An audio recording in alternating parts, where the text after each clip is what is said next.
SLBC టన్నెల్లో 27వ రోజు సహాయక చర్యలు కొనసాగుతూనే ఉన్నాయి. 7గురు కార్మికుల జాడ తెలుసుకునేందుకు సిబ్బంది తీవ్రంగా శ్రమిస్తున్నారు. టన్నెల్లోని మట్టిని కన్వేయర్ బెల్ట్ ద్వారా బయటకు తరలిస్తున్నారు. ఇప్పటిదాకా 800 టన్నుల బురద, మట్టితో పాటు 800 టన్నుల టీబీఎం భాగాలను బయటకు తీసుకొచ్చారు. అయితే ఇప్పటికీ టన్నెల్ బోరింగ్ మిషన్ సహాయక చర్యలకు అడ్డుగా ఉంది.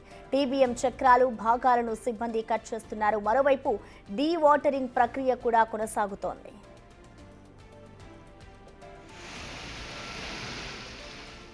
టన్నెల్లో ప్రమాదం జరిగిన ప్రాంతంలో చివరి 30 మీటర్లు అత్యంత ప్రమాదకరమని సహాయక బృందాలు చెబుతున్నాయి. అక్కడ పేరుకుపోయిన మట్టి, బురదను కదిపితే నీటి ఊట మరింత పెరుగుతుందని ఆందోళన వ్యక్తం చేస్తున్నాయి. సిబ్బంది వెళ్లలేని చివరి 40 మీటర్ల ప్రాంతంలో రోబోలతో పని చేయిద్దామనుకున్న సాంకేతిక కారణాలతో ఇంకా ప్రారంభించలేదు. 5G నెట్వర్క్ లేకపోవడంతో 3G నెట్వర్క్తోనే రోబోతో పని చేయించేందుకు రోబోటిక్ టీం ప్రయత్నిస్తోంది.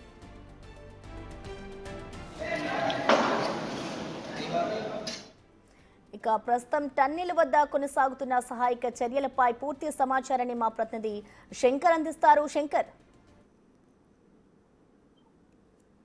ప్రసన్న, ఎస్ఎల్బీసీ టన్నెల్ దగ్గర 27వ రోజు రెస్క్యూ ఆపరేషన్ కొనసాగుతుంది. ఇప్పటికీ టన్నెల్ లోపల చనిపోయినటువంటి వారిలో ఒక మృతదేహాన్ని కూడా బయటికి తెచ్చి వారి కుటుంబ సభ్యులకు అప్పచెప్పారు. కానీ మిగతా 7గురి మృతదేహాలకు సంబంధించినటువంటి వాటికి సంబంధించి రెస్క్యూ ఆపరేషన్ రెగ్యులర్ గా కంటిన్యూ చేస్తూ వస్తున్నారు అధికారులు. ఇక టన్నెల్ లోపల ఎక్కడైతే ప్రమాదం చోటు చేసుకుందో ఆ ప్రమాద ప్రాంతంలో పూర్తిగా 40 మీటర్ల ప్రాంతంలో కూడా ప్రమాద ప్రాంతంలో పూర్తిగా ఇబ్బందికరంగా రెస్క్యూ మారబోతుంది. కాబట్టి అక్కడ రోబోలతో పనిచేసేందుకైతే గత 5 రోజులుగా కూడా రోబోటిక్ బృందంతో కూడా అక్కడికి రంగంలోకి దిగారు అధికారులు. అక్కడ పూర్తి స్థాయిలో అన్వి రోబోటిక్ బృందం సభ్యులతో కలిసి అక్కడ పేరుకుపోయినటువంటి మట్టి, బురదను కన్వేయర్ బెల్ట్ పై తీసుకొచ్చి బయటికి వేయాల్సి ఉంది. కానీ అక్కడ పూర్తి స్థాయిలో నెట్వర్క్ ప్రాబ్లం అనేది ప్రధానంగా తలెత్తుతుంది. అక్కడ 5G నెట్వర్క్ ఉంటేనే ఆ రోబోలు పనిచేస్తాయి. రోబోల్లో పనిచేసి ఆ టన్నెల్ లోపలికి వెళ్ళి అక్కడ 40 మీటర్ల ప్రాంతంలోని మట్టి, బురదను తీయాల్సి ఉంది. ఇది మనుషుల కన్నా 15 రెట్లు అధికంగా పనిచేస్తాయి. కాబట్టి వాటికి సంబంధించినటువంటి ఇన్స్టాలేషన్ ప్రక్రియను, అదేవిధంగా మదర్ రోబోకు సంబంధించినటువంటి ఇన్స్టాలేషన్ ప్రక్రియ పైన కూడా ప్రత్యేకమైనటువంటి దృష్టి సారించినటువంటి పరిస్థితి అక్కడ కనిపిస్తుంది. ఇక ముఖ్యంగా క్యాడవర్ డాగ్స్ ఎక్కడైతే చూపించాయో ఆ ప్రాంతాల్లో D1, D2 మధ్య ప్రాంతంలో కూడా గతంలో తవ్వకాలు జరిపారు. అక్కడ ఎలాంటి ఆనవాళ్లు లభ్యం కాకపోవడంతో D2 ప్రాంతానికి సంబంధించి ఇది 30 మీటర్ల పరిధిలో ఉంటుంది. ఇక్కడ ఊట నీరు అనేది నిమిషానికి 5,000 లీటర్ల పైగా కూడా ఉబుకుతూ వస్తుంది. అక్కడ దాన్ని డీవాటరింగ్ చేస్తున్నారు. అక్కడ తవ్వే పరిస్థితుల్లో ఎక్కడైనా ఆ పక్కన ఉన్నటువంటి మట్టి, బురద అంతా కిందికి కూలుతుందనే క్రమంలో టైగర్ కాక్స్ కూడా ఏర్పాటు చేశారు. ఒక కర్రల నిర్మాణంతో పక్కన ఉన్నటువంటి మట్టి, బురద పడకుండా కూడా పూర్తి స్థాయిలో జాగ్రత్తలు తీసుకుంటూ ముందుకు వెళ్తున్నటువంటి పరిస్థితి ఎస్ఎల్బీసీ టన్నెల్ దగ్గర కనిపిస్తుంది. ఇక ఓవరాల్ గా ఈ ఎస్ఎల్బీసీ టన్నెల్ కు సంబంధించి 27వ రోజు రెస్క్యూ ఆపరేషన్ కొనసాగుతుంది. మరోవైపు 12 బృందాలు, 630 మంది సభ్యులంతా కూడా దీంట్లో రెస్క్యూలో పాల్గొంటున్నారు.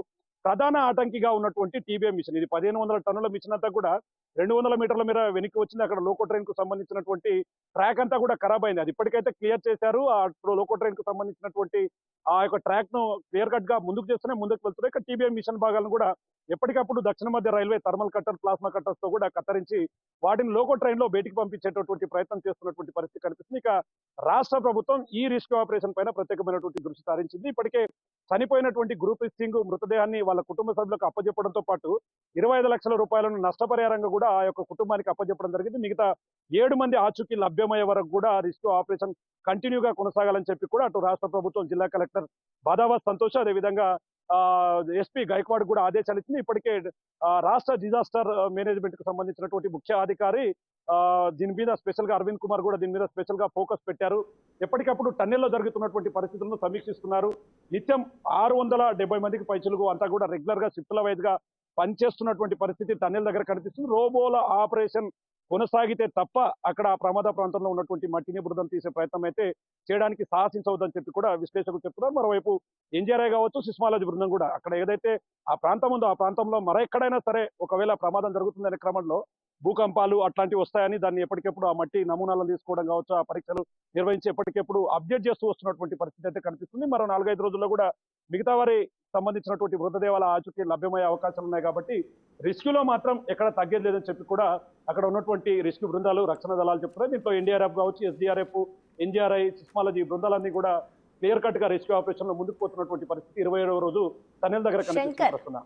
ఎస్ శంకర్, ఇటు చూసుకుంటే దాదాపు వాళ్ళు ఏదైతే ప్రయత్నాలు చేయాలో అవన్నీ కూడా చేస్తూ ఉన్నారు. ఇటు క్యాడావర్ డాగ్స్ కానివ్వచ్చు, ఇటు రోబోల్ని కూడా తీసుకుని వచ్చి అక్కడ పనులు ప్రారంభించడం జరిగింది. సో ప్రెజెంట్ చూసుకుంటే ఇప్పుడు ఏవైతే రోబోలు ఉన్నాయో అవి సాంకేతిక కారణాల వల్ల ఆగిపోవాల్సి వచ్చింది. సో మరి దానికి సంబంధించి ఏమైనా అప్డేట్ తెలిసిందంటే ఎప్పుడు వాటిని మళ్ళీ తిరిగి ఆ రోబోల్ని అందులోకి పంపించే అవకాశం ఉందనుకోవచ్చు?